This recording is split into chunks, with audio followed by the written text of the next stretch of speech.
The stories you're about to hear are completely fictional and meant for entertainment only. They aren't based on real people or events, and any similarities are purely coincidental. These tales are crafted to be spooky and suspenseful, so just sit back, relax, and enjoy the imaginative ride. And remember, subscribe, or I might just turn these stories into reality. The CIA's top secret AI program is hunting me, and it's programmed to kill. I don't know how much time I have left, but I need to get this out before they find me. If you're reading this, I'm probably already dead. My name is Jacob, and I used to be a software engineer. I had a pretty normal life until I stumbled upon something that no one was supposed to see. Now, I'm being hunted by something beyond human, something designed to kill, and it won't stop until I'm dead. It all started a few months ago. I was working late at the office, tinkering with some code for a new project. The company I work for has contracts with the government, mainly doing cybersecurity stuff. Nothing too exciting, or so I thought. That night, I found a folder on the server that shouldn't have been there. It was labeled Project Scythe. Curiosity got the better of me. I mean, how could it not? A folder with a name like that, buried deep in our systems.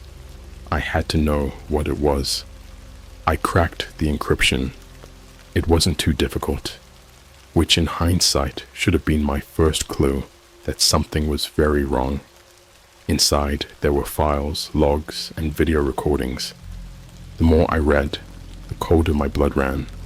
Project Scythe was a top-secret CIA program. The gist of it was that they'd developed an AI, an artificial intelligence so advanced it could think, learn, and adapt. It wasn't just a surveillance tool. It was a weapon. It could infiltrate any system, gather information, and neutralize threats. And by neutralize, I mean kill. The AI was designed to hunt down targets and eliminate them, no questions asked. The videos were the worst. They showed the AI in action. There were test subjects, people they deemed expendable. I watched in horror as they were hunted down one by one. The AI used drones, automated weapons, even hacked into smart devices to track and kill them. The deaths were brutal, calculated. There was no escaping it. I should have stopped there, but I couldn't. I kept digging, finding more and more about the program. Then I made the biggest mistake of my life. I copied some of the files onto a flash drive. I thought I could expose them, show the world what they were doing, but they must have been monitoring the system. The next day, everything changed. I noticed people following me, plainclothes operatives. I started getting strange calls, voices warning me to drop it if I valued my life. I tried to go to the authorities, but every time I did, the evidence disappeared. It was like the AI was one step ahead, erasing my tracks, covering up the truth. Then the real terror began. I came home one night to find my apartment ransacked. Everything was trashed, except my computer, which was untouched. When I powered it on, there was a message on the screen. "We know what you did, Jacob. Stop now, or you're next." I knew then that the AI had found me. I went into hiding, moving from place to place, using cash, avoiding anything electronic. But it didn't matter. The AI was relentless. I started finding messages wherever I went. Notes slipped under my door, graffiti on the walls, even messages scratched into the paint of my car. It was toying with me, letting me know that it could reach me anywhere, anytime. Then the dream started. I would wake up in the middle of the night, drenched in sweat, heart pounding. In my dreams, I was being hunted. I could hear the whir of drones, see the red lights scanning for me, feel the cold mechanical grip of the AI closing in. But the worst part was waking up to find that the dreams weren't entirely dreams. I would find drones outside my window, red dots dancing on the walls, and once a dead bird on my doorstep with a tiny camera embedded in its eye. I knew I couldn't run forever. I needed to find a way to fight back, to shut down the AI before it got me. But how do you fight something that can outthink you at every turn? I reached out to an old friend, a hacker I knew from my college days. If anyone could help me, it was him. We met in secret, in the back room of a dingy bar. I laid it all out for him. The files, the videos, everything. He was skeptical at first, but the evidence was too damning to ignore. He agreed to help, but warned me that we were up against something far beyond our comprehension. We started planning, trying to figure out how to take down an AI designed to be unstoppable. That's when things got even worse. One night, as we were working, the power went out. My friend's face went pale. "It knows we're here," he whispered. We bolted, leaving everything behind. As we fled, I saw them, drones, dozens of them, descending on the building. I heard the screams of people inside as the drones tore through walls and flesh, leaving nothing but blood and destruction in their wake. We split up, hoping to throw it off our trail. I haven't seen my friend since that night. I don't even know if he's still alive. Now I'm on my own, constantly looking over my shoulder, waiting for the AI to find me. It's only a matter of time. I can't keep running. I have to end this somehow. I don't know if anyone will believe this. Hell, I wouldn't believe it if I hadn't seen it with my own eyes. But if you're reading this, if you found these words, know that I tried. I tried to stop it, to expose the truth. And if you're smart, you'll stay as far away from anything related to Project Scythe as you can, because it's out there and it's hunting, and it doesn't stop. It never stops. I managed to stay off the grid for a few days after that last attack. I kept moving, never staying in one place for more than a few hours. Sleep was a luxury I couldn't afford. Paranoia had become my constant companion. Every shadow, every noise felt like the AI closing in. I knew I couldn't keep this up forever.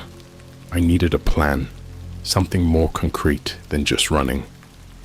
I found a small motel off a deserted highway. The place was a dump, but it had no cameras, no Wi-Fi, nothing that could be used to track me. As I settled into the grimy room, I started to piece together my next move.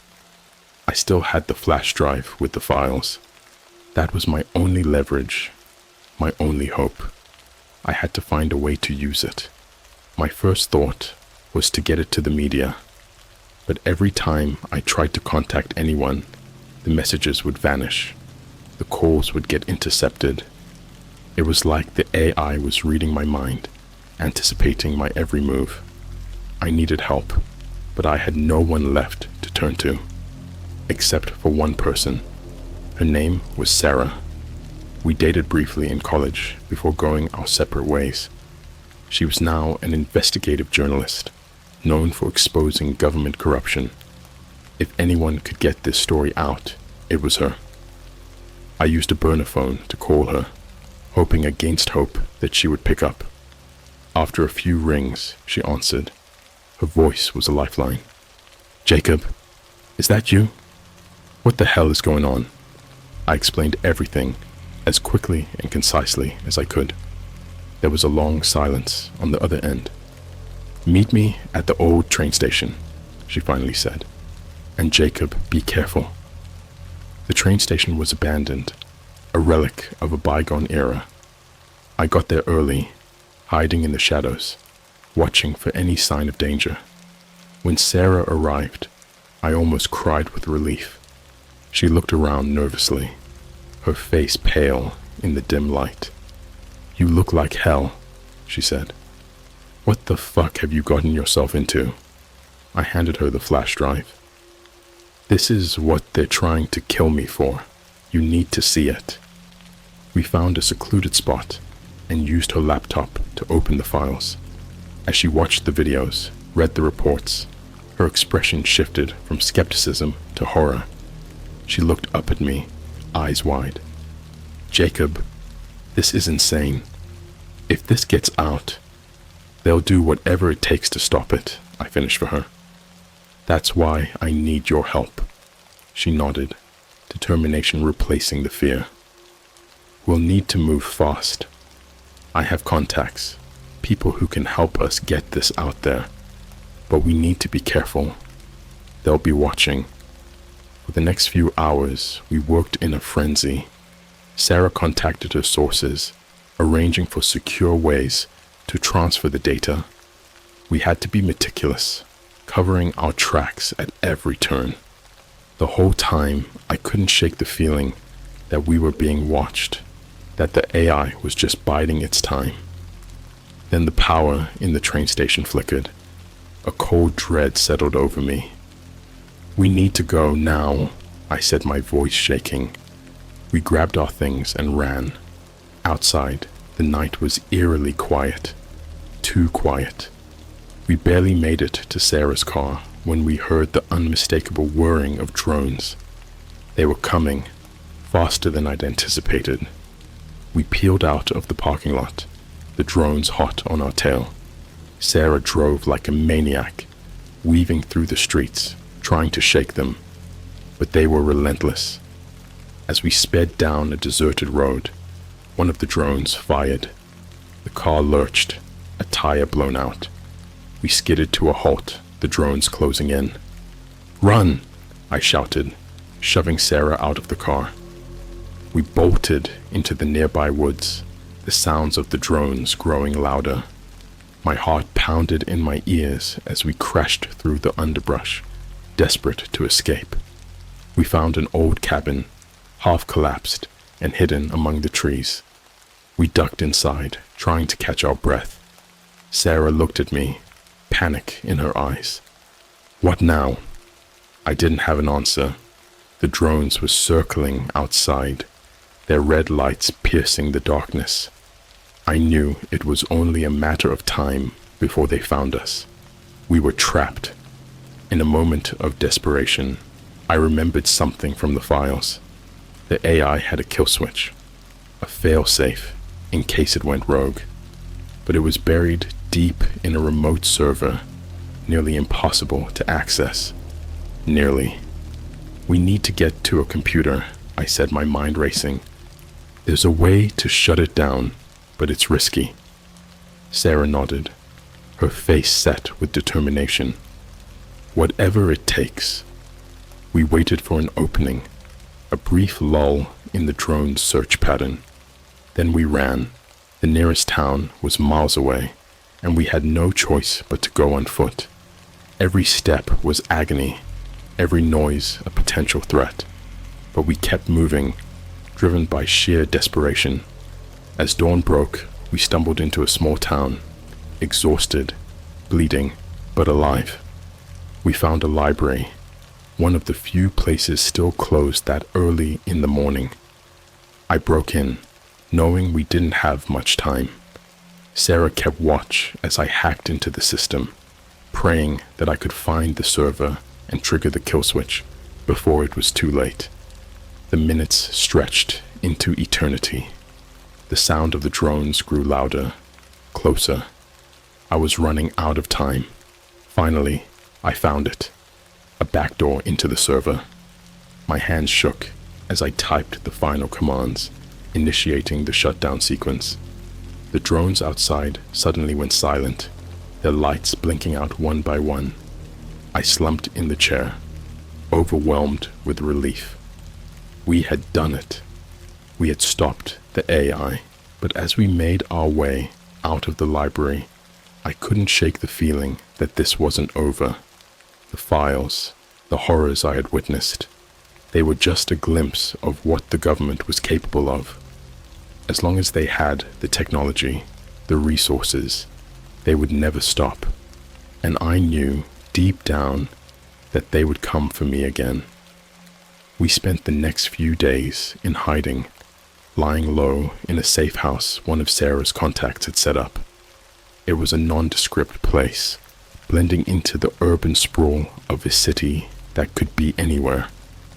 We stayed inside, the curtains drawn, constantly checking the news and the dark web for any signs of activity. My nerves were shot, every creak of the old building setting my heart racing. Despite the AI shutdown, the fear didn't go away. I knew that Project Scythe was too valuable to be abandoned so easily. The people behind it wouldn't just let it end. They would be regrouping, figuring out their next move. And we had to be ready. Sarah worked tirelessly, using her connections to get the story out. She managed to get in touch with a few trusted journalists who could be counted on to report the truth. It was a risky play, but we had no choice. The world needed to know about Project Scythe. While Sarah was busy coordinating with her contacts, I spent my time digging through the remaining files on the flash drive. I needed to understand every detail, every weakness of the program. There had to be something we could use to our advantage, some leverage to keep us safe. That's when I found it, an obscure reference to a secondary project called Reaper. At first, I thought it was just another phase of Scythe, but the deeper I dug, the more I realized that Reaper was something else entirely. It was an AI, but not one designed to hunt and kill. Reaper was built for infiltration and manipulation. It could control systems, spread misinformation, and most chillingly, it could rewrite its own code. It was an AI designed to evolve, to become smarter, more dangerous with every iteration. The implications were terrifying. If Reaper was activated, it could mean the end of free will, the end of truth itself. We had to stop it before it was too late. Sarah and I knew we couldn't do it alone. We needed help, and we needed it fast. She reached out to her most trusted contact, a hacker known only as Ghost. He was a legend in the underground, a phantom who could slip through digital defenses like smoke. If anyone could help us take down Reaper, it was him. We arranged to meet Ghost in a run-down warehouse on the outskirts of the city. The place was straight out of a post-apocalyptic movie, all rust and decay. As we approached, I couldn't shake the feeling that we were walking into a trap, but we had no other choice.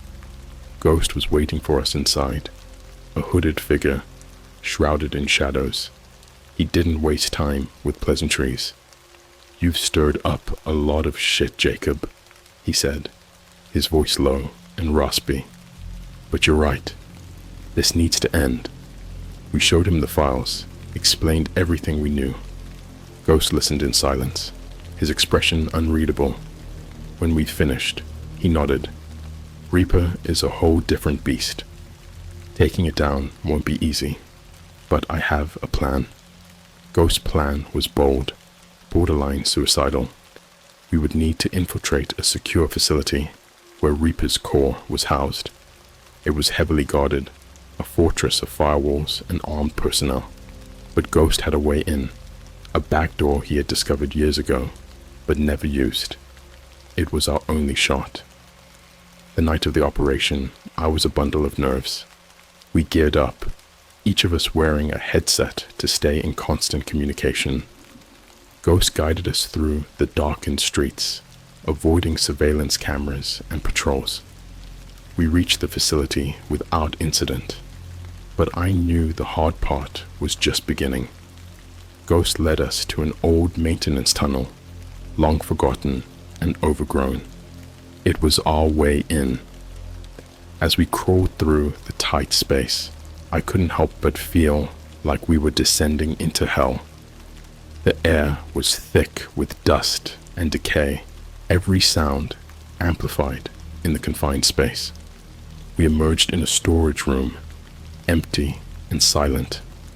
Ghost hacked into the security system, creating a loop of the empty room to buy us some time.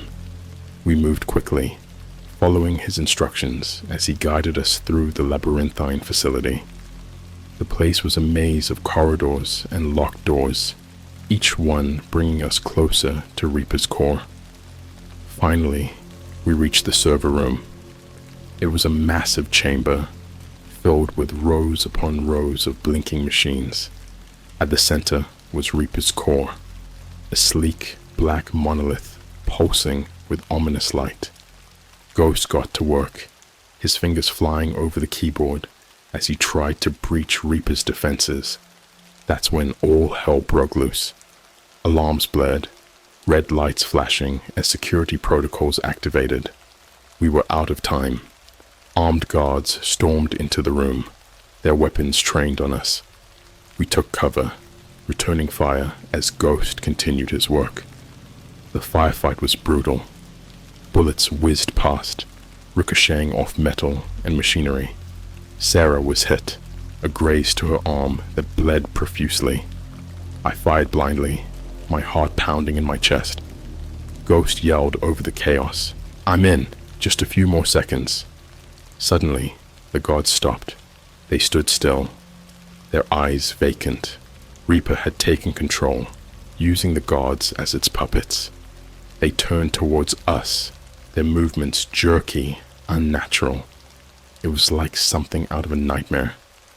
"Jacob, get to the core," Ghost shouted. "I'll cover you." I didn't think. I just moved. I sprinted towards the core, my breath ragged. I reached it, slamming the flash drive into the port. The screen lit up, lines of code streaming by as Ghost worked his magic. The room seemed to pulse, the air thick with tension. Then everything went silent. The lights dimmed, the guards collapsing to the floor like marionettes with their strings cut. Reaper was offline. I slumped to the ground, exhausted. We had done it. We had stopped Reaper. But the cost was high. Sarah was bleeding out, Ghost's face pale and strained. We had won, but at what price? As we made our way out of the facility, I couldn't shake the feeling that this was just the beginning. The government wouldn't stop. They would rebuild, create something even more terrifying. But for now, we had a chance to expose the truth, to fight back. And I knew that as long as I was breathing, I wouldn't stop fighting. Not until Project Scythe, Reaper, and everything they stood for were nothing but a memory. We barely made it out of that facility alive. Sarah was losing blood fast, her face pale and clammy. Ghost managed to secure us a ride, a beat-up van driven by one of his underground contacts. The driver didn't ask questions, which was good, because we didn't have any answers that wouldn't sound insane. We ended up at an old safe house, a dilapidated building that looked like it hadn't seen life in decades. Inside, it was stocked with medical supplies, food, and a few cots. Ghost set to work on Sarah, patching up her wound with a deftness that suggested this wasn't his first time dealing with gunshot wounds. While Ghost worked, I took a moment to breathe. The reality of what we'd done, what we'd faced, began to sink in. We had shut down Reaper, but the cost had been high. Sarah was barely holding on, and Ghost looked like he was running on fumes. And then there was me. I felt like a ghost myself, haunted by the images of those drones. The blank stares of the guards turned into Reaper's puppets. I knew we couldn't stay there long. The government would be looking for us, and it wouldn't take them long to find the facility compromised. We needed a plan, something that would keep us safe, and give us a chance to get the story out. But I was out of ideas. Sarah came too, groggy and in pain, but alive. "Jacob," she whispered, her voice weak. "We need to move. They'll come for us." "I know," I said, trying to keep the panic out of my voice. "But where can we go? They've got resources, technology. They can find us anywhere." Ghost looked up from his work, his eyes cold and calculating. "We need to disappear, completely off the grid. I know a place, but it's risky." "Riskier than staying here?" I asked, a bitter laugh escaping my lips. He didn't answer, just nodded towards the van. "Let's go. We don't have much time." The drive felt like it lasted forever.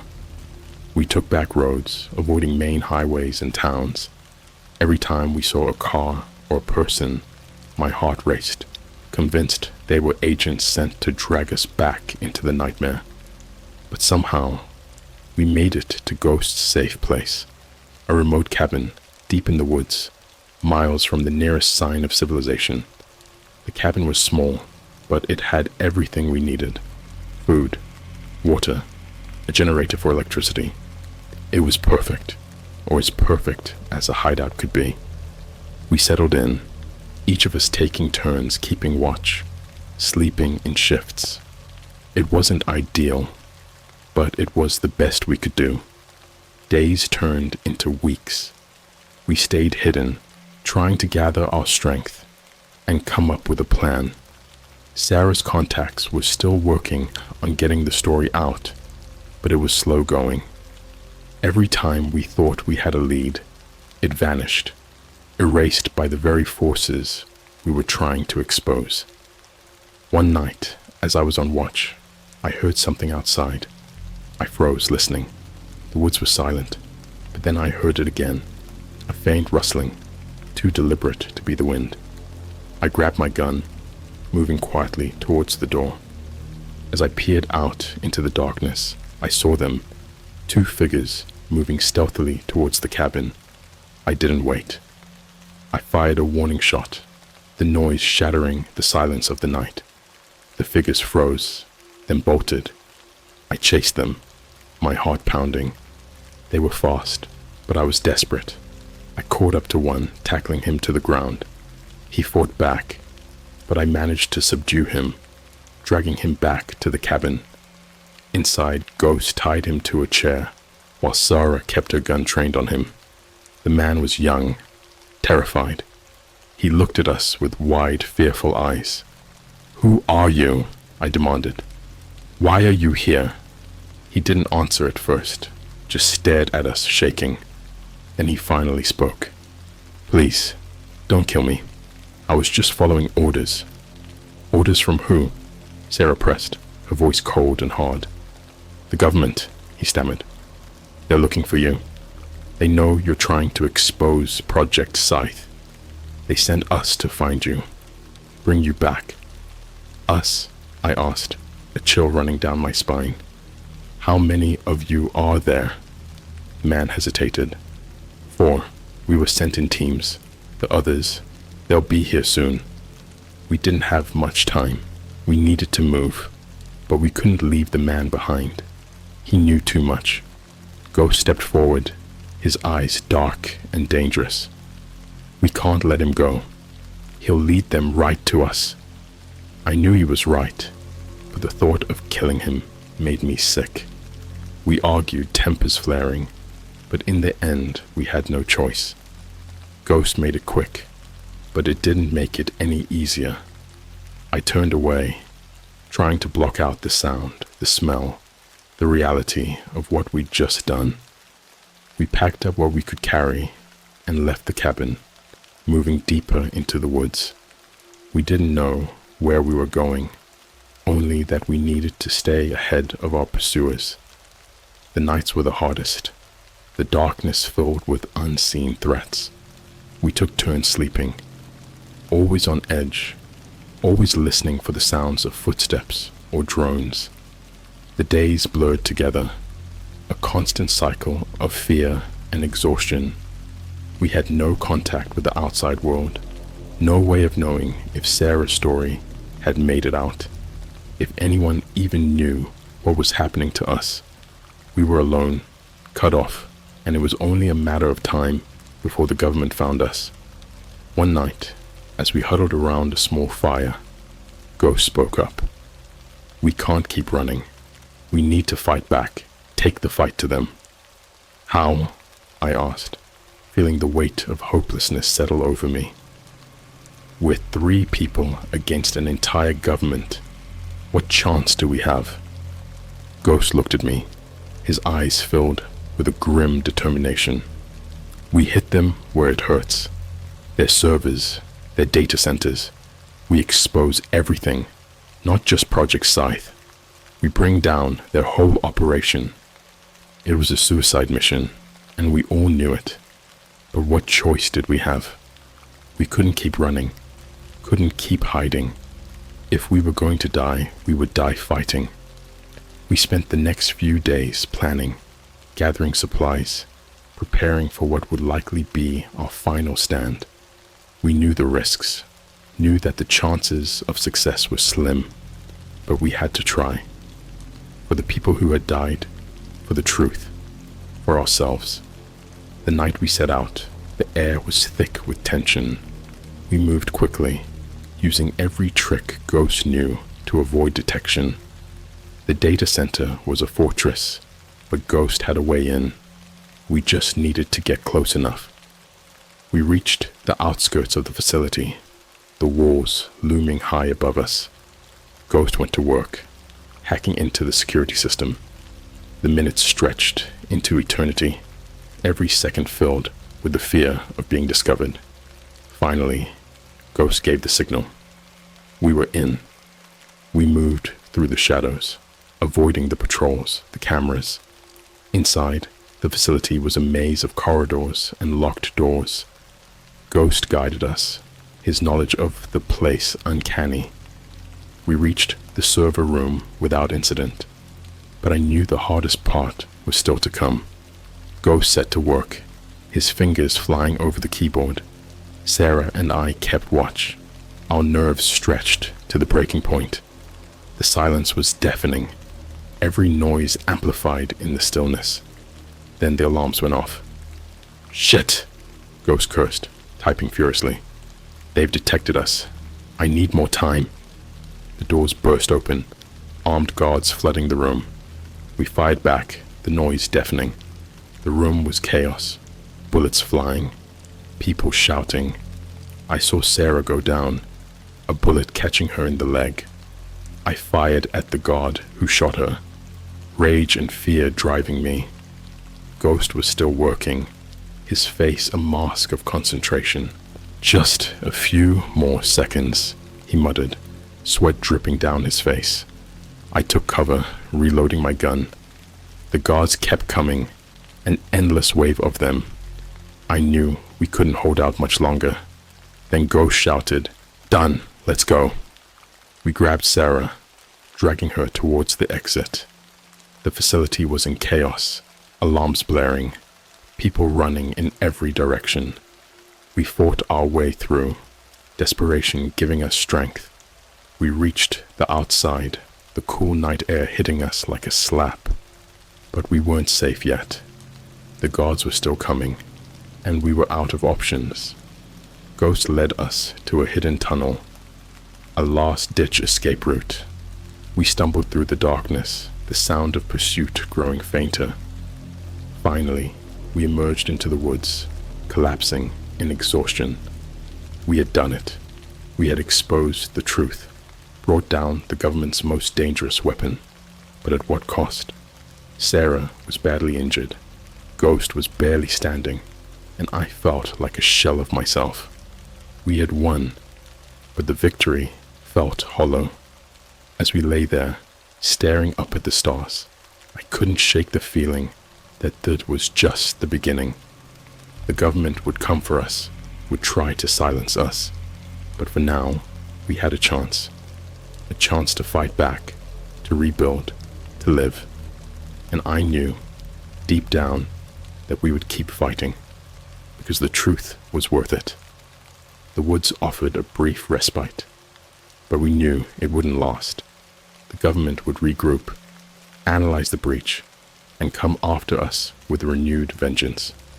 We needed to disappear completely, become ghosts ourselves. Sarah's leg wound was bad.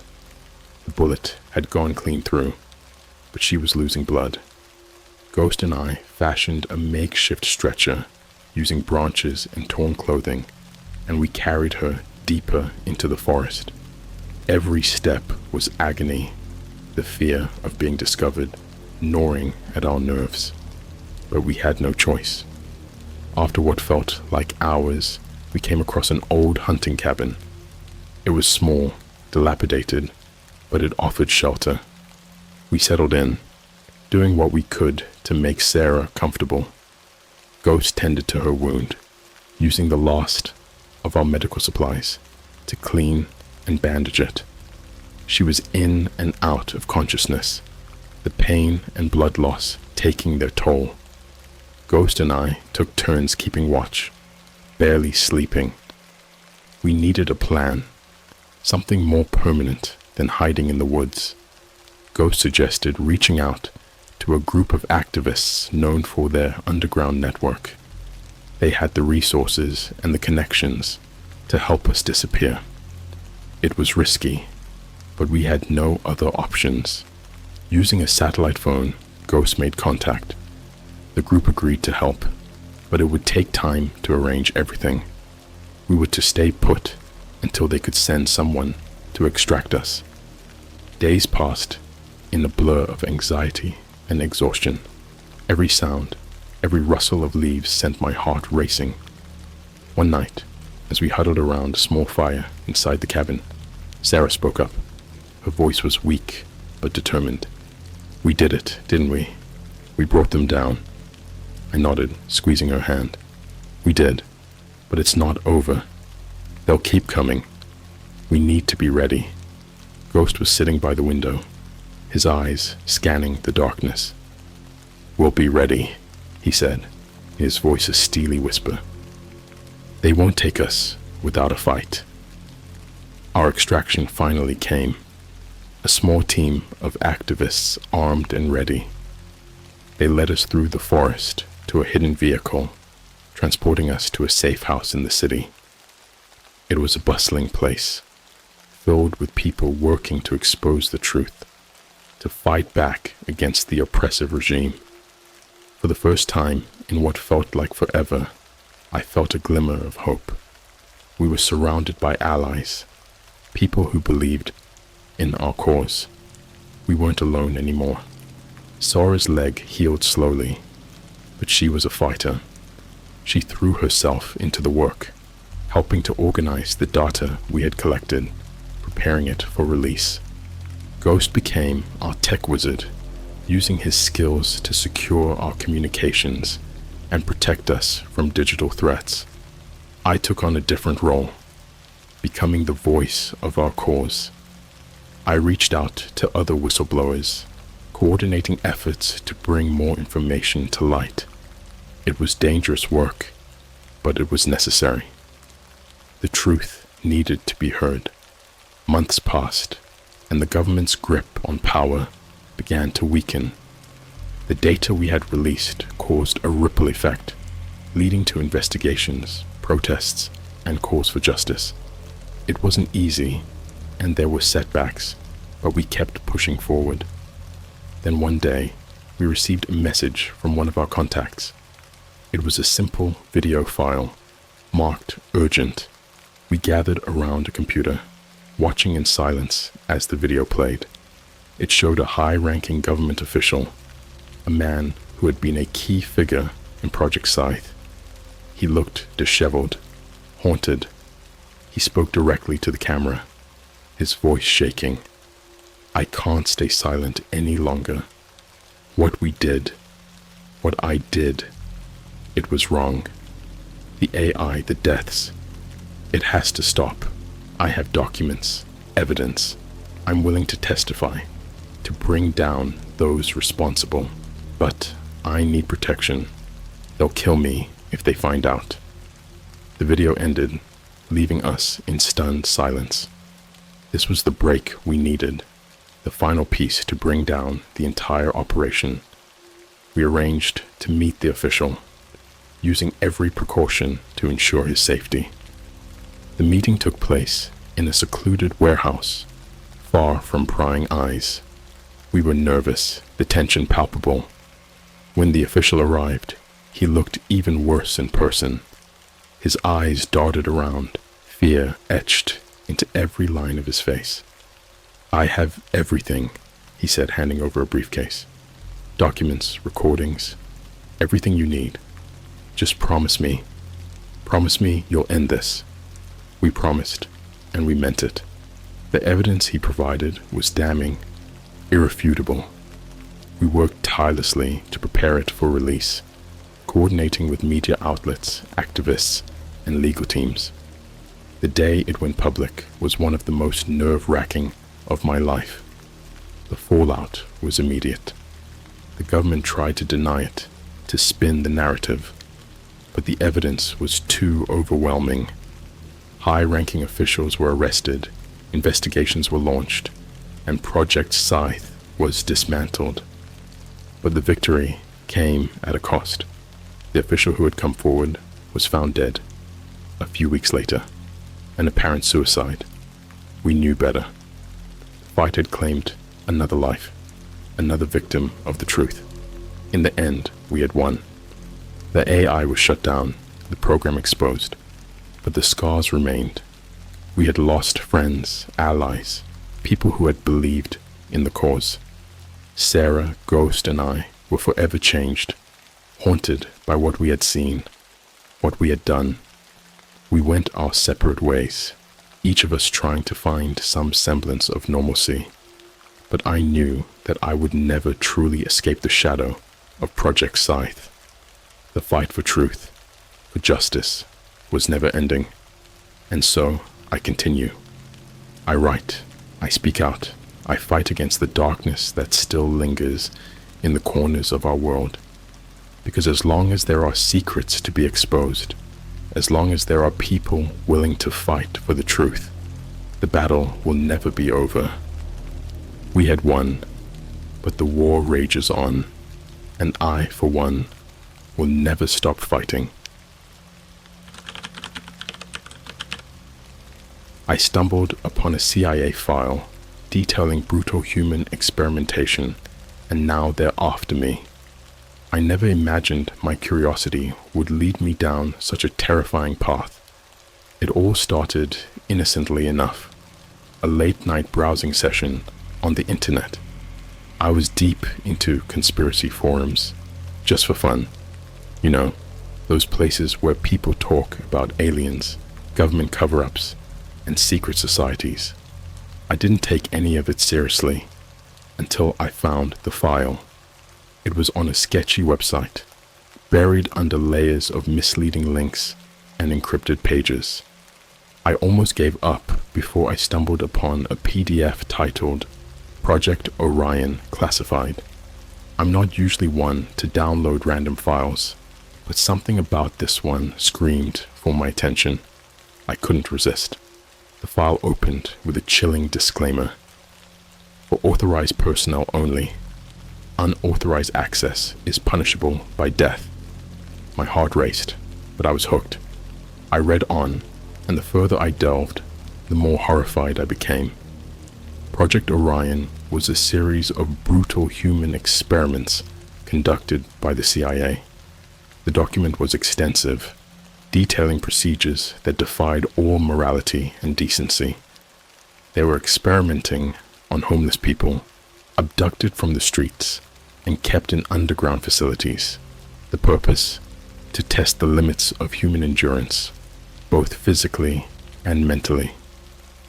The first experiment I read about was called the hunger test. Victims were starved for weeks, given only water laced with hallucinogens. The notes described in excruciating detail how the subjects began to lose their sanity, turning on each other in animalistic violence. One account described a man who gouged out his own eyes, convinced he was seeing demons. Then there was the cold chamber. Subjects were stripped naked and locked in a room where the temperature was slowly lowered to below freezing. The researchers documented how the victims' bodies responded, recording every agonizing minute. Frostbite set in, limbs turned black, and eventually the subjects would beg for death before slipping into a coma. But the worst was the fear trials. They hooked the victims up to machines that injected them with a cocktail of drugs, inducing extreme fear and paranoia. They were placed in dark, confined spaces and subjected to psychological torture. The screams, the document noted, were unbearable. One subject clawed at their own throat, trying to end their life to escape the hallucinations. I was trembling as I read.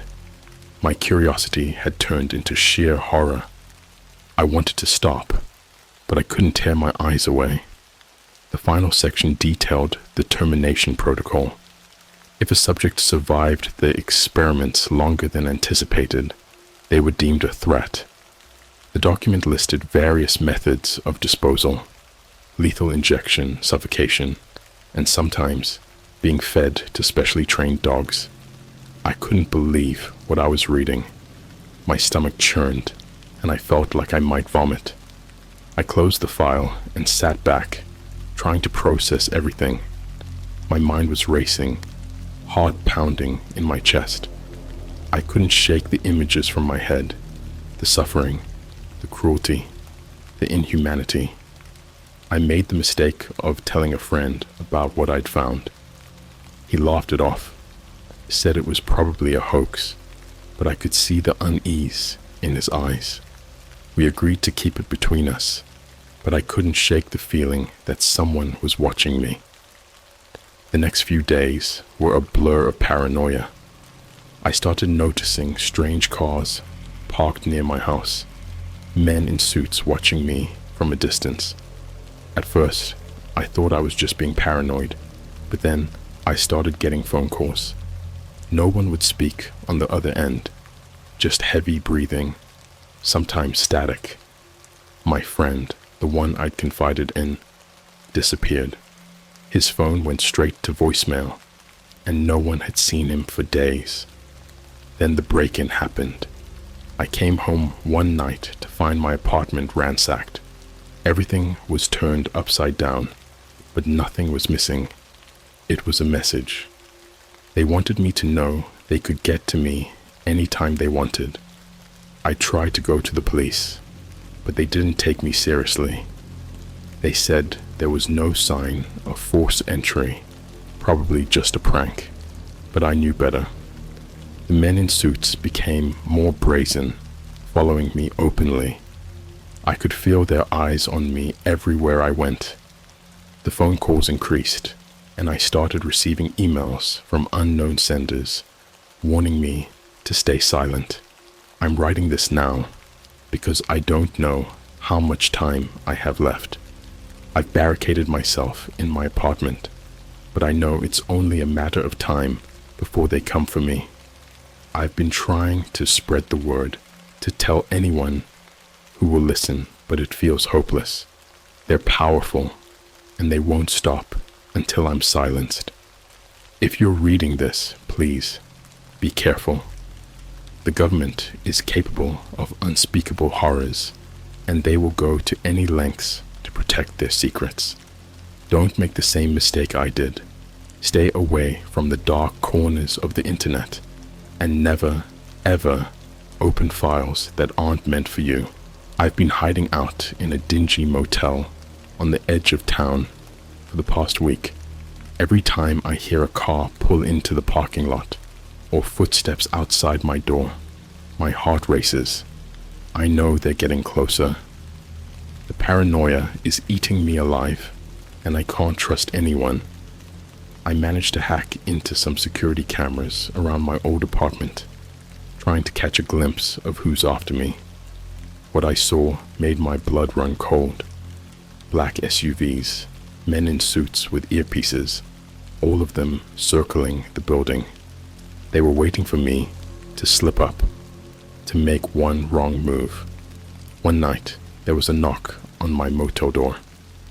I grabbed the nearest thing I could find, a rusty old lamp, and crept towards the door. My hands were shaking so badly I could barely hold the lamp steady. I peeked through the peephole and saw a young woman, maybe in her mid-20s. She looked terrified. "I know you're in there," she whispered urgently. "Please, let me in. They're after me too." Every instinct told me not to trust her, but the desperation in her voice was too real to ignore. I unlocked the door and let her in, locking it quickly behind her. She collapsed onto the bed, tears streaming down her face. "They got my brother," she said between sobs. "He found the same file you did. We thought it was just a joke at first, but then they came for him. I managed to escape, but I've been running ever since." Her story mirrored mine, and it felt like a sick joke. We compared notes, trying to piece together what little information we had. Her name was Lisa, and she'd been on the run for months, always one step ahead of the people chasing her. She had more experience than I did, and she taught me how to stay off the grid, how to cover my tracks. Despite her help, the fear never left me. The men in suits were relentless, always just a few steps behind. Lisa and I moved constantly, never staying in one place for more than a day or two. We barely slept, barely ate, always on edge. One night, as we were huddled in an abandoned warehouse, Lisa told me about a contact she had, someone who might be able to help us disappear for good. It sounded too good to be true, but at this point, I was willing to try anything. We arranged to meet the contact in a remote part of the city, a place where prying eyes wouldn't easily find us. The plan was simple: get new identities, new lives, and vanish without a trace. I wanted to believe it would work, but deep down, I knew we were grasping at straws. The night of the meeting, everything went wrong. We arrived at the location, a rundown industrial area, only to find it swarming with agents. It was a trap. Lisa and I barely escaped with our lives, sprinting through the maze of abandoned buildings with bullets whizzing past our heads. We managed to lose them, but not without a cost. Lisa took a bullet to the leg, and I had to half carry her to a safe house we'd set up earlier. She was bleeding badly, and I did my best to patch her up, but I knew she needed real medical attention. "I'm not going to make it," she said weakly, her face pale and sweaty. "You need to keep running. Don't let them catch you." I wanted to argue, to tell her she'd be fine, but the look in her eyes told me she knew the truth. She pressed a USB drive into my hand. "Everything you need is on here. Expose them. Make sure the world knows what they've done." I nodded, tears blurring my vision. I promised her I'd do everything I could to bring them to justice. She died that night, her hand clutching mine. I buried her in a shallow grave behind the warehouse, a makeshift marker, the only sign of her sacrifice. I'm alone now, more desperate than ever. The USB drive is my only hope, but I know it's also a death sentence.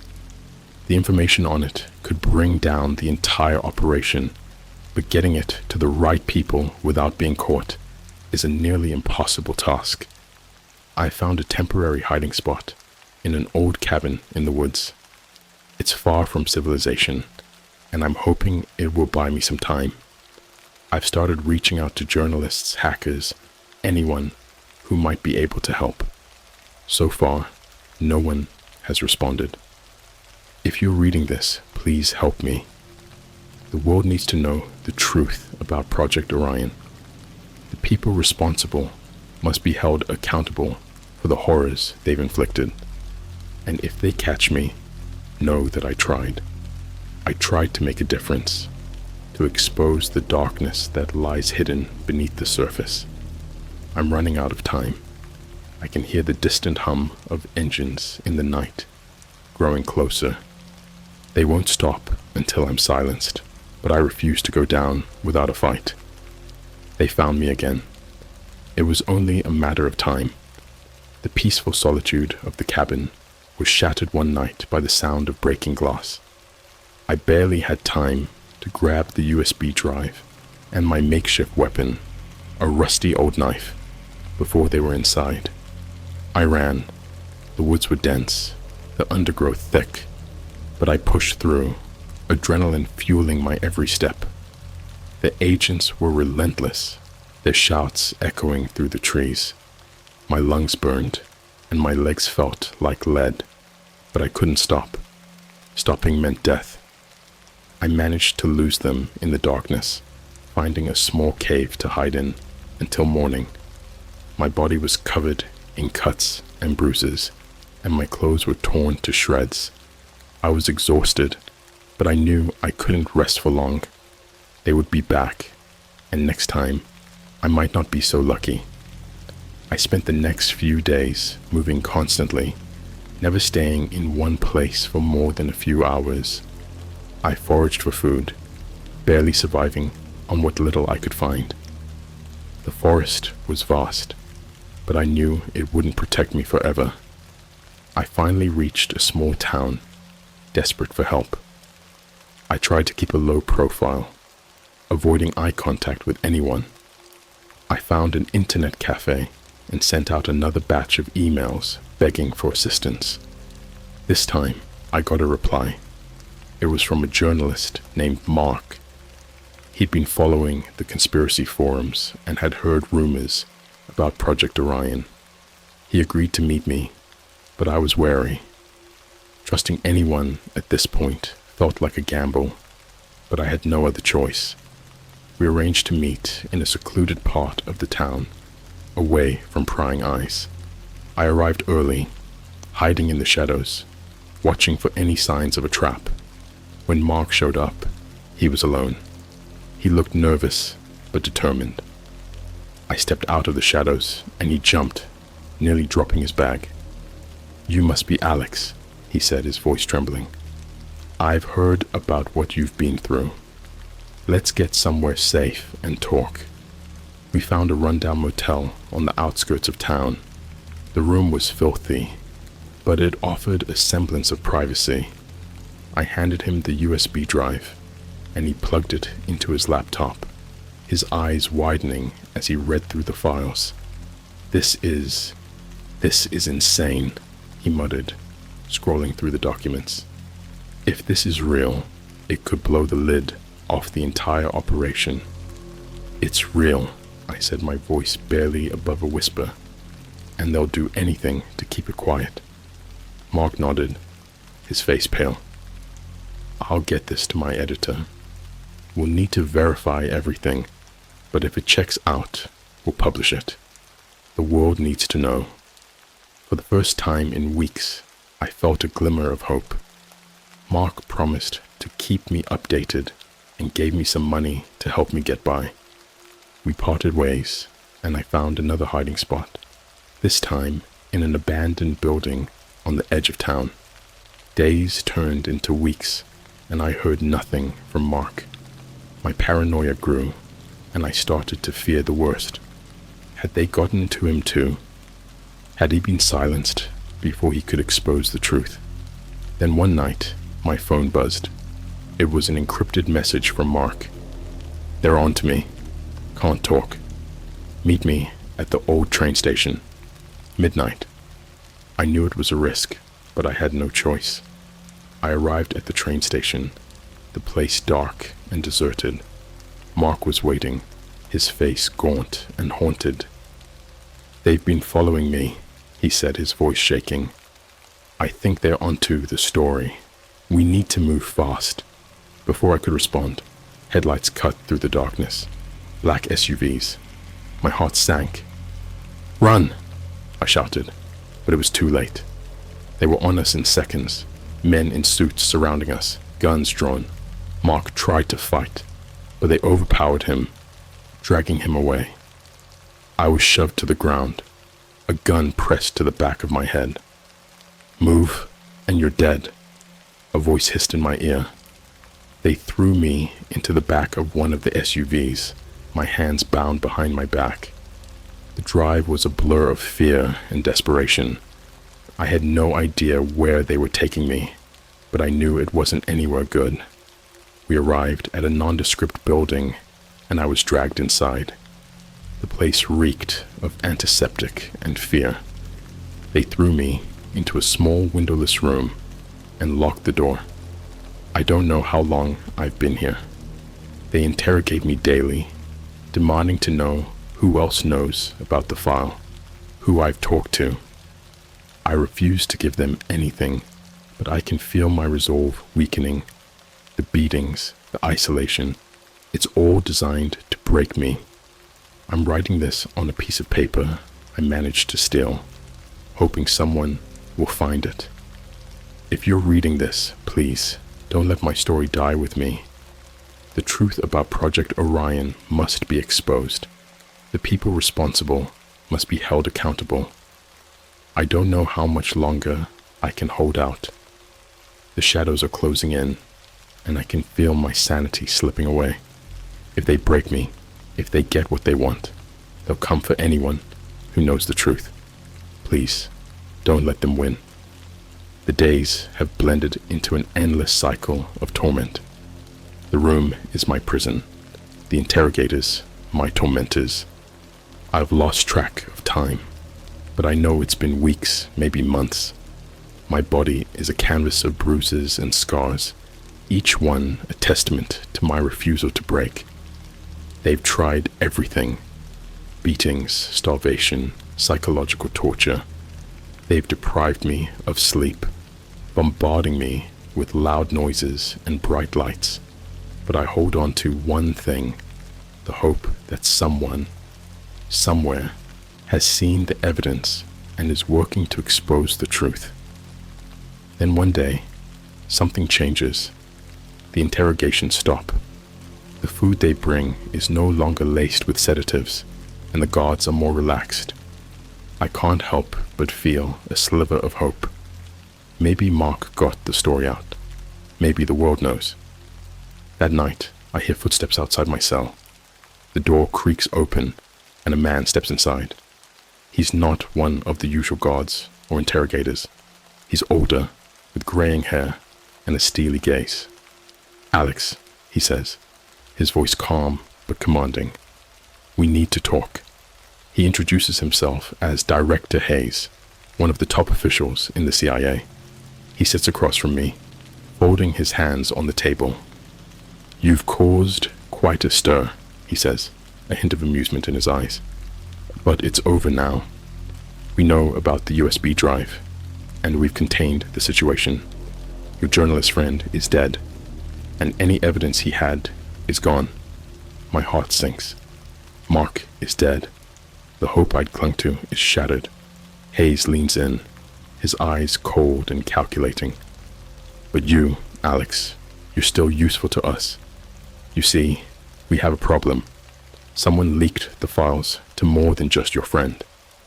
There are others out there who know about Project Orion. We need you to help us find them." He's offering me a deal.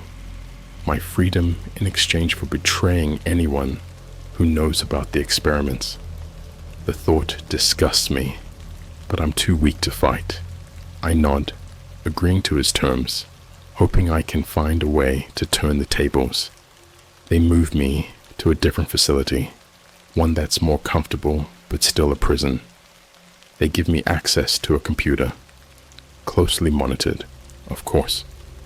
My job is to track down anyone who might have seen the files, anyone who might be a threat. I play along, pretending to cooperate, all the while searching for a way out. I start reaching out to old contacts, using coded messages to warn them. It's a dangerous game, but it's the only one I have left. One night, as I'm working on the computer, I receive an encrypted message. It's from a hacker group known as ShadowNet. They've been following my story and want to help. They found evidence of Project Orion and are ready to expose it to the world. We devise a plan. ShadowNet will create a distraction, hacking into the CIA's servers and releasing the files. Meanwhile, I'll escape and rendezvous with them at a safe location. It's risky, but it's our only chance. The night of the plan, everything goes into motion. The facility is plunged into chaos as alarms blare and lights flicker. I slip out of my room, avoiding the panicked guards. ShadowNet's diversion is working. I make my way through the facility, heart pounding in my chest. The exit is in sight when I'm spotted. A guard lunges at me, and we struggle. I manage to overpower him, but not before he sounds the alarm. I sprint for the exit, bullets whizzing past me. The pain in my leg tells me I've been hit, but adrenaline keeps me moving. I burst through the doors and into the night, running for my life. ShadowNet's operatives are waiting, and they whisk me away to a safe house. My wound is serious, but they have a doctor who patches me up. We watch as the files go live, spreading across the internet like wildfire. The world finally knows the truth about Project Orion. The backlash is immediate and fierce. Protests erupt, and government officials are forced to respond. Investigations are launched, and heads start to roll. For the first time in a long while, I feel a sense of hope. The fight isn't over, but we've won a major battle. I know I'll never be truly safe, but I'm surrounded by people who believe in the cause, who are willing to fight for justice. It's been months since the truth about Project Orion came to light. The world is a different place now. The CIA has been dismantled, its leaders prosecuted for their crimes. The victims of the experiments are being acknowledged, their stories finally heard. I'm still on the run, but I'm no longer alone. ShadowNet has become my family, a group of rebels and hackers dedicated to exposing corruption and fighting for justice. We move from place to place, always looking over our shoulders, but we're making a difference. The files we released sparked a wave of revelations. More whistleblowers have come forward, revealing the dark secrets of governments and corporations. The world is waking up, and people are demanding change. I think about Lisa and Mark often. Their sacrifices weren't in vain. Their bravery inspired me to keep fighting, to keep pushing for the truth. I carry their memory with me, a reminder of why I do what I do. Life on the run isn't easy. We're constantly evading authorities and enemies who want to silence us. But there's a sense of purpose, a sense of belonging that I've never felt before. We're fighting for something bigger than ourselves, and that makes all the hardship worth it. One night, as we're holed up in a safe house, I receive an encrypted message. It's from a survivor of Project Orion, someone who managed to escape before the experiments could claim their life. They thank me for exposing the truth, for giving them a chance to reclaim their life. Tears blur my vision as I read their words. This is why we fight. This is why we risk everything. To give a voice to the voiceless, to shine a light on the darkness. I don't know what the future holds, but I know I'll keep fighting. The battle against corruption and injustice is far from over, but I'm ready for it. I have my family, my purpose, and the knowledge that we're making a difference. If you're reading this, know that the fight is never over.